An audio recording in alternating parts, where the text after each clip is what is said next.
guess this video is going to be this way because my phone will not stay this way. And that's just going to be how it's going to be. This is Bre, JJ3. And I have got something that I wrote kind of in response to NF's fear video that just dropped a few days ago. I know that Jesse already posted something about it, but this is a little bit deeper analysis of what happened. I know that she said that she did a couple of ugly cries, but she was not the only one. We were all, we were all there together. It really did affect us. I don't know if NF has a dissociative disorder. He may just have one consciousness kind of all tethered together like we used to be. We used to be tenuously fused is the way that I put it. So I don't know, maybe he's still just one consciousness, but he may be like us and have different consciousnesses. I don't really know. And honestly, it doesn't really matter, because somebody with one consciousness can have an inner world that looks like that, just like somebody with 4 consciousnesses. But it rang true to us. And so here's my response. My analysis, Bre's analysis, on the pattern of healing for someone with a dissociative disorder. Healing means reprogramming. So when people say healing, they're talking about reprogramming. Society programs us the first time around in childhood, and all human societies are damaged and damaging. So your programming is going to be damaged also. Every time that you were hurt as a child, and every time that you were loved as a child, and every time that you were comforted as a child, that programmed you. The different sides of you, the different parts of you that respond to different people in different ways. And we all have hurts. We all have damages.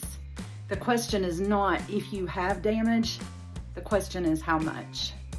How much damage do you have? And do not compare. My damage is just as valid as your damage. We just dealt with it differently. We had different things that happened. You cannot compare yours to somebody else's and say, why is she the way that she is when I'm the way that I am and she should be able to handle it better? That's not the way that it works. You can't take my validness away from me. So the question is, how do we reprogram that? How much is dealt with early on in childhood or young adulthood in healthy ways? Or how much damage have you dealt with in hurtful ways? Like, for example, escape from your own damage through bad endorphins, retaliation, redirection to another person that maybe didn't cause the hurt, but they're there, so you're going to retaliate on them. Through either passive aggression or active aggression. Maybe through sex, maybe through alcohol, maybe through drugs, maybe through religion. And that's become a new programming of itself. So there's this pattern of reprogramming for someone with a dissociative disorder who awakened late in life, which is what I'm going through right now. And you should really try it. It's not much fun, but the healing does seem to be occurring much faster than it was for the last 50 years when we just ignored the trauma, when we were one consciousness, but still had all this trauma inside. The healing now at this late age, I'm 53. It's like if a bone was set wrong and must be reset to set it right. Kind of like that, only it's your brain. And there are thousands of quote unquote bones. So we're discovering that this is what we do. The pattern of healing, reprogramming for someone with a dissociative disorder. When we have a significant hurt, we come together hard, and we have a panic attack. A recent example is our realization that NF's video fear perfectly captured what our inner world feels like to us. Inside, We are locked up. We are on fire. We are tethered. We have these ropes around our neck or around our arms holding us in place. Or we have a bag over our head ignoring things. Or we're just cleaning and cleaning and cleaning and we can't ever get clean. Out, damn spot. Yeah, just like that. Pure emotion comes out first during these panic attacks. It's usually tears, ugly cries, as Jesse said, screams, breaking down. And as we have been conditioned by society not to do that, that's just another hurt and shame. But this is part of the healing process. Let the panic occur. Inside, if the one most affected by the trigger or hurt is not fully conscious, she rips everything apart inside in her despair. Or she bursts into flames and just starts running around aimlessly through the filth that is our inner world. Watch NF's fear video. Just like that. And the rest of us are just trying to fucking hold on. Just fucking hold on, man. Ignore her first if you can. And then tackle her. Knock her the fuck out. Barricade her fucking door. On the outside, I have to work. I have to spend time with family. We can't fucking deal with this right now.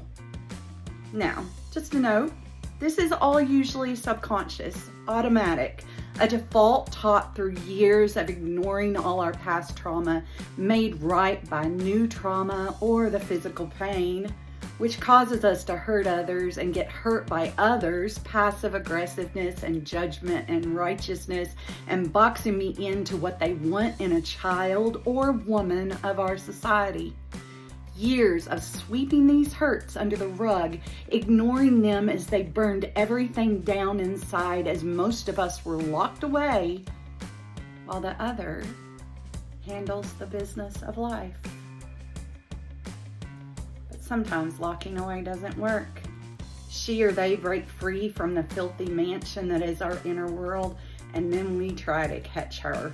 Where the fuck is she? She's hot, she's burning me. Stop. You're okay.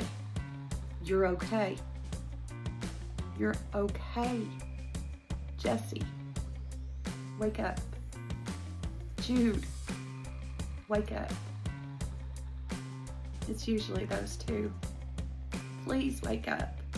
It's just a default breaking. It's okay. It's okay. It's okay. Back before we were awake, though, it was not that gentle because I was the persecutor also. I was very cruel to them. You fucking idiot. Stop being a fucking idiot. But I'm trying to soften. They're helping me to soften. And it's actually pretty beautiful. Our house is still a mess on the inside, but it's getting there. So we think that these panic attacks occur when a default is breaking or maybe breaking more, or if a new hurt occurs and we realize we're going to need to cut someone out of our life. I'm burning a lot of bridges here lately. I'm not going to take these hurts from people anymore. So I really wish that my headmates would handle it more like I do. They cry. I just get angry. But sometimes that can be irrational too. A small hurt can lead to a big reaction sometimes. Now, I really don't consider this one of those times, but Jessie does because she likes being not poor. When one of my bosses caught me in a bad mood and he did his demeaning stuff yet again to Jude, that was the straw that broke the camel's back for me. I'm Bre, our systems protector at work, and I told off all my bosses. So yes, my contract was not renewed, but I am glad it's over. I don't want to work for people who hurt others like that. I just don't. So during the panic attack, it's just pure emotion, pure sadness, or pure anger. But when the panic eases and we can untether from each other, and I can block out the others and do the things that I need to do, or I can pull in Jude to help me and we can block out the sadness that comes from Jesse, from the one of us who first noticed the hurt, or the one of us who would be most affected by the hurt. But eventually, the one most affected calms down, and then we discuss now. We figure out why we're so upset and what needs to occur. And what needs to occur is to share with our community, the human community. Tell them they don't have to live with childhood hurts. There are treatments and truths to learn. You don't have to fit in the box society tells you to go into. If you feel different, you can be different. There's no adult in charge of you anymore. You don't have to be how they tell you to be. You don't have to stay in a job where you feel demeaned, even if they didn't mean it or you're too sensitive. It's okay to be sensitive and no longer allow people to hurt you. Now, we do have to follow laws. And if you don't agree with the law, you still have to follow it until it's changed. But many of the laws that society feeds us are not really laws. They are programmed to be laws, like you're not normal if you have more than one consciousness. If you don't believe everything society tells you that you should believe. But those are herd laws. We are making our own herd. I'll give to Caesar what is Caesar's, but I'm no longer blindly following how people tell me I must be. And we're cleaning up our fucking inner house that society created for us without most of them.